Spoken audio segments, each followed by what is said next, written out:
તો ગાઈસ ત્રીજા નંબરમાં છે આપણે રામજી મંદિર, અંજની પુત્ર મારુતિ નંદન એવા હનુમાન દાદાનું અને એની જોડે છે શનિદેવ મહારાજનું. તો ગાઈસ પાંચમા નંબરમાં જે મંદિર છે એની મેં થોડા દિવસ પહેલા જ રીલ બનાવી હતી.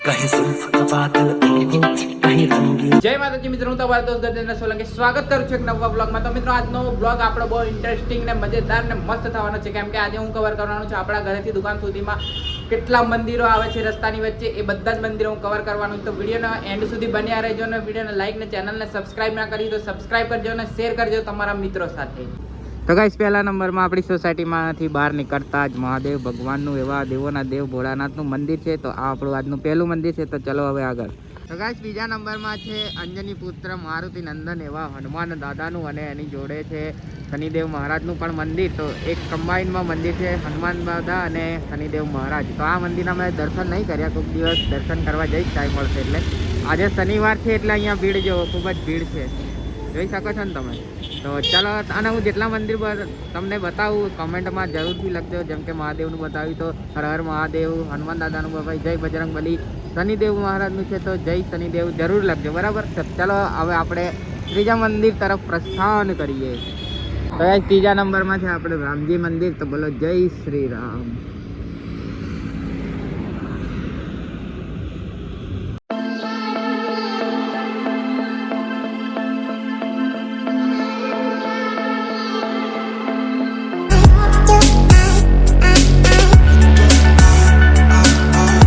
ચોથા નંબરમાં છે આપણી માં તાતાણિયા ધરાવાડીમાં માટેલવાડીમાં રાજપરાવાડી ખોડિયારમાં. તો આ છે પોપટપુરા વાળું ખોડિયાર મંદિર. તો આપણું આજનું ચોથું મંદિર છે.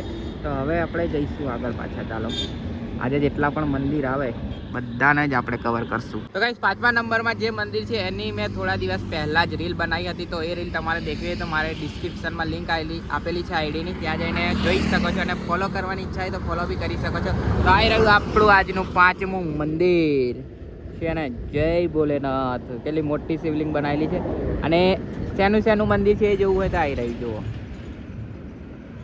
છે ને, ભોળાનાથ, આશાપુરામાં બજરંગ બલી અને સાંઈ બાબા, 4 ભગવાનનું મંદિર છે, 4.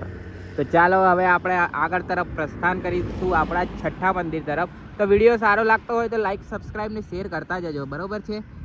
તમે શેર કરશો તો બીજા જોશે અને બીજા શેર કરશે તો ત્રીજા જોશે, એમ કરતાં એક સાયકલ બનશે એટલે આપણે તો પેલું માર્કેટિંગ MLM જેવું થશે.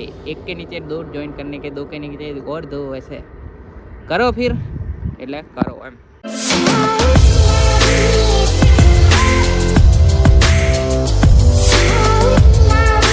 છઠ્ઠા નંબરમાં છે આપણે માં મેલડીનો મઢ, જેની પણ મેં રીલ બનાવી છે. તો મારી આઈડીમાં આ પણ રીલ જોવા મળી જશે તમને.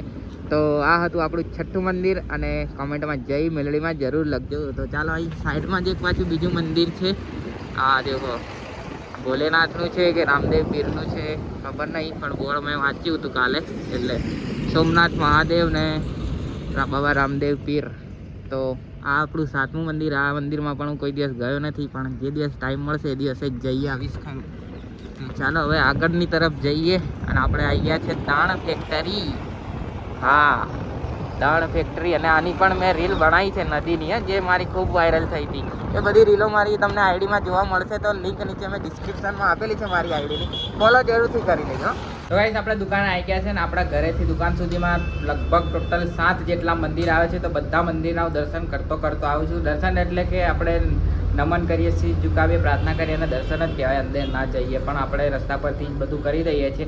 તો જો તમારે કોઈ પર્ટિક્યુલર એક મંદિરનું દર્શન કરવા હોય તો મને કોમેન્ટમાં જણાવજો કે આ મંદિરનો ફૂલ વિડીયો બનાવો, તો હું એ વિડીયો પણ બનાવી દઈશ. બાકી આ હતા આપણા આજના 7 મંદિરો. તો આઈ હોપ તમને આ મારો આ બ્લોગ ગમ્યો હશે, અને બ્લોગ ગમ્યો હોય તો લાઈક કરજો, શેર કરજો અને ચેનલ પર નવા હોય તો સબસ્ક્રાઈબ કરજો. ફરી મળીશું નવા બ્લોગ સાથે, નવી માહિતી સાથે. ત્યાં સુધી જય માતાજી, જય શ્રી કૃષ્ણ.